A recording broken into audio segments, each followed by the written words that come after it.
প্রিয় দর্শক, নতুন একটা ভিডিওতে আপনাদের সবাইকে আমন্ত্রণ জানাচ্ছি। ভিডিওটির মূল উদ্দেশ্য হচ্ছে চিকিৎসা সেবা এবং ৮ দিন হাসপাতাল বন্ধ করে দেওয়া হয়েছে মগবাজারে, সেটি আপনারা জানেন। কেন বন্ধ করেছে সরকার? ৬টি শিশু সেখানে অনাকাঙ্ক্ষিতভাবে মৃত্যুবরণ করেছে একই দিনে, সেটাকে কেন্দ্র করে হাসপাতাল বন্ধ করে দেওয়া হয়েছে। এখন নতুন করে জটিলতা তৈরি হয়েছে। এই হাসপাতালের রোগীরা যাবে কোথায়? এই হাসপাতালে মগবাজার এলাকার যারা ভর্তি হতেন বা দূর দূরান্ত থেকে সাধারণ মানুষ যারা আসতো, স্বল্প মূল্যের চিকিৎসা নিত, তাদের কি হবে এখন?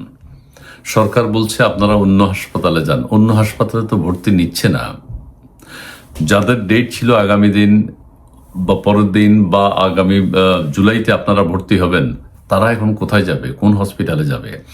মারাত্মক সিরিয়াস অসুস্থ রোগীরা কোথায় যাবে? কিভাবে যাবে? এক হাসপাতাল থেকে আর হাসপাতালে ছুটাছুটি করতে তারা অর্থনৈতিকভাবে ক্ষতিগ্রস্ত হচ্ছে। সরকার হঠাৎ করে এই সিদ্ধান্ত, হ্যাঁ, মস্তিষ্কে প্রবলেম, এখন কি আপনি গলা কেটে ফেলবেন, মাথা ফেলে দেবেন? না, মস্তিষ্কের চিকিৎসা করতে হবে। একটা প্রতিষ্ঠান দুর্নীতি করেছে, ওই প্রতিষ্ঠান বন্ধ করে দিয়ে হাজার হাজার বা শত শত লোককে কর্মচ্যুত করার তো কোনো, চাকরিচ্যুত করার তো কোনো অধিকার সরকারের নেই, কারোরই নেই। ওই প্রতিষ্ঠানের যে ভুলের কারণে 6টা শিশু মারা গেছে, খুবই দুঃখজনক। সেটা খুঁজে বের করে সংশোধনের ব্যবস্থা করেন ওই হাসপাতাল কর্তৃপক্ষকে। জরিমানা করেছেন, ঠিক আছে, বা যারা অবহেলার কারণে হয়েছে তাকে বরখাস্ত করেন। এখন এই যে 300-400 কর্মকর্তা কর্মচারী সেখানে চাকরি করে, তারা এখন যাবে কোথায়? তারা তো বেকার হয়ে গেল। ওখানে যে রোগীরা স্বল্প মূল্যের চিকিৎসা নিতেন, তারা অন্য হাসপাতালে কিভাবে যাবেন?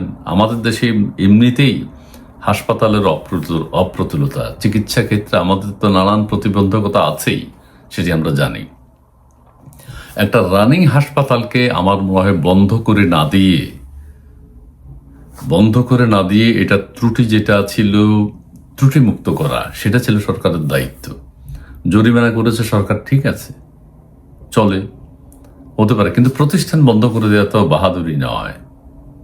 স্বাস্থ্যমন্ত্রী এটা কি বললেন? ওনার কাছে কোটি কোটি টাকা নিয়ে ঘুরছে, উনি পারমিশন বন্ধ করে দিয়েছেন হাসপাতালটি। এটা কি মন্ত্রীর সাফল্য হলো? সরকারের সাফল্য হলো? হয়নি।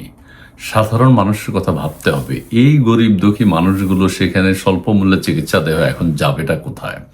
রোগীদের বক্তব্য একটু পড়ে শুনে।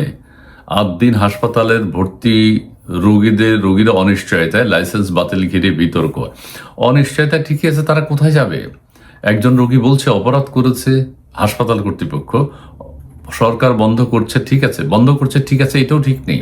মানে আমরা এখন কি করব? রোগীরা বলছে আমরা এখন কি করব, আমরা কোথায় যাব, কার কাছে যাব?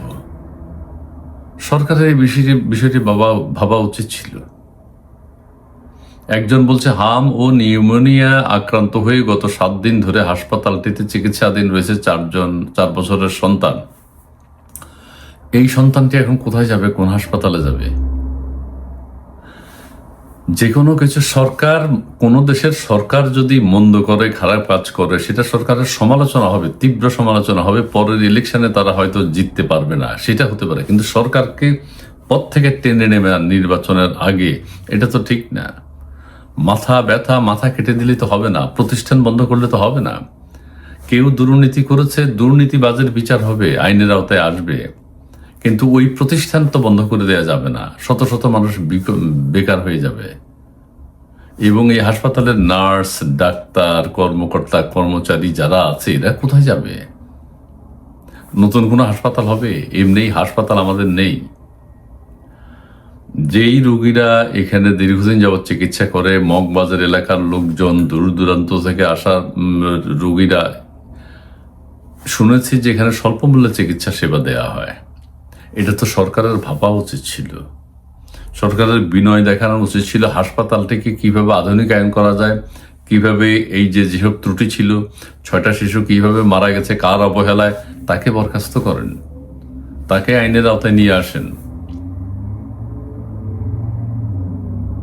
এখন এই যে এত রোগী, এত হাসপাতাল ছেড়ে যাচ্ছে, কিন্তু তারা তো পরবর্তী হাসপাতাল পাচ্ছে না। আমরা এক জায়গায় ভর্তি হতে গেলে, এক হাসপাতালে ভর্তি হতে গেলে আমাদের কি কষ্ট, ভর্তি নেয় না। হাসপাতালের লাইসেন্স বাতিল, হাসপাতালের যে প্যাথোলজি আছে সেটাও বাতিল। হাসপাতালে 400 রোগী, 400 কর্মচারী, ঠিক আছে, 400 কর্মচারী, 400, এই সিদ্ধান্তে, লাইসেন্স বাতিলের সিদ্ধান্তে কর্মকর্তা কর্মচারীরা ক্ষুব্ধ। তারা বেকার হয়ে গেল, তারা কোথায় যাবে? এই হাসপাতালে 400-রও বেশি রোগী, ভর্তি রোগী, এবং হাসপাতালটিতে কর্মরত কর্মকর্তাদের চাকরির অনিশ্চয়তা। আহা, 400 রোগী কোন হাসপাতালে যাবে? এদের জন্য আরেকটা হাসপাতাল বানাতে হবে নতুন করে। কোনো হাসপাতাল তো এত রোগী তো স্ক্যাটার বিভিন্ন হাসপাতালে যাবে, কিন্তু বিভিন্ন এক এক হাসপাতালে কোথায়? ঢাকায় কয়টা হাসপাতাল আছে? সরকারকে বিষয়টি ভাবতে হবে, দেশের মানুষের স্বার্থে, অসুস্থ রোগীদের স্বার্থে। চিকিৎসা সেবার অপ্রতুলতা আমাদের দেশে আছে।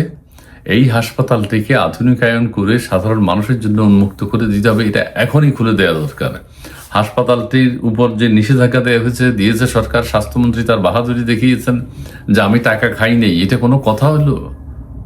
আপনার টাকাও খাননি, হাসপাতালও বন্ধ করে দিলেন। এটা কি অবস্থা? হয় টাকা খাইয়ে কাজ করেন, হাসপাতাল চালু রাখেন।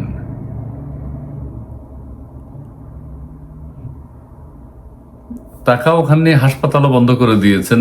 আবার আদ্দিন কর্তৃপক্ষ বলছে আমরা টাকা পয়সা নিয়ে যাইনি, মুখের উপর বলে দিল। মন্ত্রী কিভাবে বললেন টাকা নিয়ে গেছে, তার পিছনে ঘুরেছে? এটা হয় না, হতে পারে না। এবং আদ্দিন হাসপাতালের কর্মকর্তা কর্মচারী, রোগী, আত্মীয় স্বজন, যারা রোগীদের স্বজন, তাদের কথা চিন্তা করে সরকারকে এই আদ্দিন হাসপাতাল ওপেন করে রিওপেন করার বিনীত অনুরোধ জানাচ্ছি। প্লিজ ওপেন করে দিন, মানুষের স্বার্থে থাকুন, মানুষের স্বার্থে কাজ করুন, এবং যারা অপরাধী তাদের বিচার করুন, কিন্তু হাসপাতাল বন্ধ করে নয়, প্রতিষ্ঠান বন্ধ করে নয়। ডক্টর ইউনূস সরকার অনেক গার্মেন্টস ফ্যাক্টরি বন্ধ করেছে। কেন বন্ধ করেছে? আপনি তাদের ওনাররা যদি অন্যায় করে তাদেরকে আইনের আওতায় নিয়ে এসছেন, কিন্তু হাসপাতাল বন্ধ করে সাধারণ মানুষের বুকে লাথি মারলেন কেন? এই এখন আদ্দিন হাসপাতাল নিয়েও আমি একই কথা বলবো। সরকারের যে স্বাস্থ্যমন্ত্রী আছেন, তিনি কি কারণে, কি বুঝে এই বাহাদুরিটি দেখালেন, মানুষের জীবন নিয়ে ছিনিমিনি খেললেন?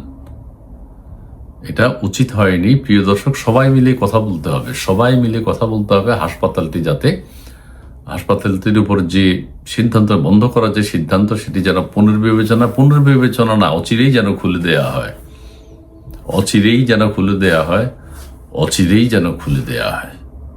ধন্যবাদ।